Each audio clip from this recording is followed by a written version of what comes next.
Here with Jalen Rose, Matt Barnes, and Big Perk on the big screen.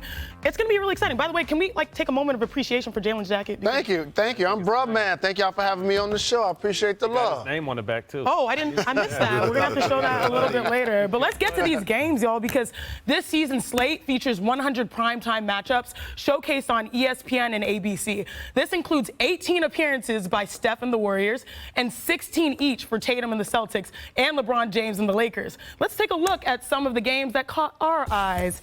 All right, if you look at this, it's going to be so much fun. First, on October 21st, it's the first rematch of last season's Eastern Conference Finals between the Celtics and the Heat in Miami. Next, a rematch of last season's first round. Two of the best young stars in the game squaring off as Anthony Edwards visits John Morant and the Grizzlies on November 11th.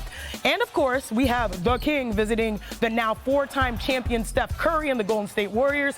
They will play February 11th in the Bay. And lastly, we have a star-studded matchup between the Sixers and the Bucks.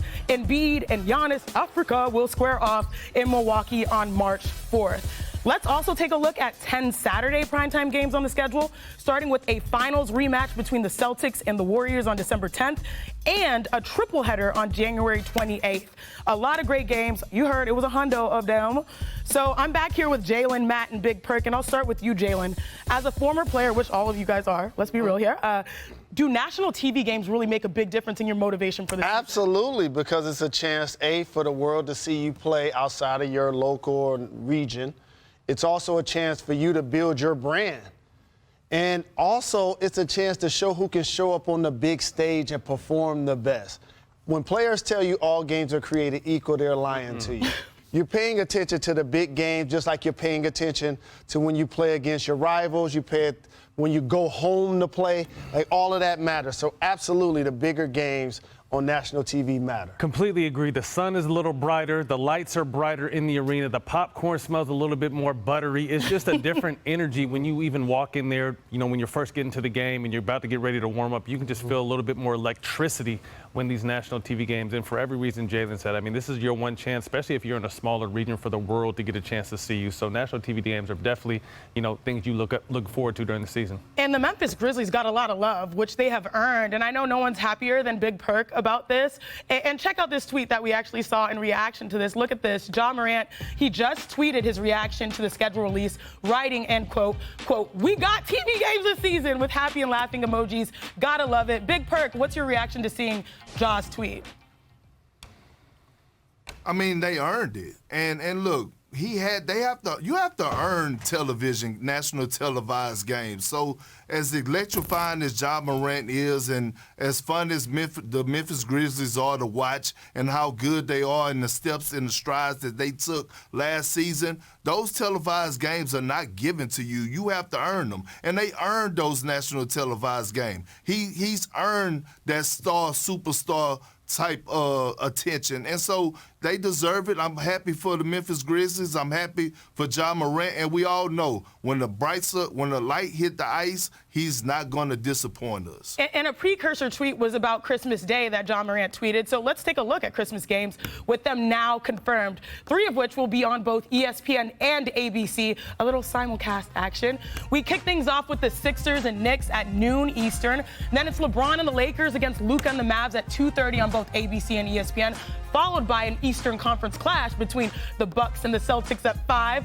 Also on both ABC and ESPN, the Warriors and Grizz clash on both of our networks at 8 before the Suns and Nuggets face off in the nightcap on ESPN at 10:30 p.m. So, Jalen, what's going to be the biggest present, the best game in your estimation on Christmas Day? Ooh, the best game. We just talked about Grizzlies and Warriors, so I'm going to leave that one out. How about Bucks and Celtics? Because while the Celtics, and I know Big Perk loved to see his squad make the finals, they did it when Chris Middleton was injured.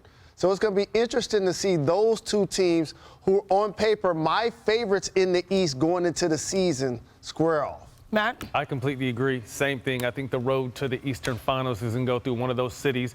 One pickup that I don't think is getting enough attention is Malcolm Brogdon going to Boston. This is a guy that's 20 points, 5 rebounds, 6 assists, but a really intelligent player. And I think he's going to know how to get those wings, because they've been with Kemba Walker and Kyrie Irving had a little, a rough go as point guard, but I think he's smart enough to know when to get the guys the balls. He plays both sides of the ball, and also adding Gallinari to that bench to add some depth and some shooting. So I'm definitely looking forward to a reloaded Celtics team, and then, like Jalen said, just a healthy Milwaukee team, because they fully felt like with a healthy team, they should have represented the East last year. Now, on the other side of it, Perk, who should be playing on Christmas Day?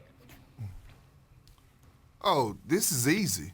The Atlanta Hawks and the Minnesota Timberwolves. And let me start with the Atlanta Hawks. When it comes down to Christmas Day games, not only do you want to see good or great teams, but you want to see great players. And Trae Young is the most disrespected player in the NBA. When it comes down to a guy that is box office, that never disappoints you, a guy that can put up a 50-piece spicy on you at any given time, a player that actually led the league in total points and total assists last year. Okay, and then we go over to the Minnesota Timberwolves. Yes, Karl Anthony Towns, he's a special cat for us at the power forward and center position, a walking 25 and 12 a night. But Anthony Edwards, let me dive into this young man for a second. This young man, to me, is going to have the biggest for his breakout season of all NBA players this season. I'm expecting big things from this man. He is a special talent. He is electrifying. He is for his superstar status, the sky's the limit for him for his reaching superstardom as a young player. He has the potential in the next couple of years to be arguably the best player in the NBA. Ooh. He's that damn good, and people should be able to watch him on Christmas Day. Let's not forget now, he was the number one pick. He was the number one pick for a reason. He's that damn good. Thank you for watching ESPN on YouTube. For live streaming sports and premium content, subscribe to ESPN+.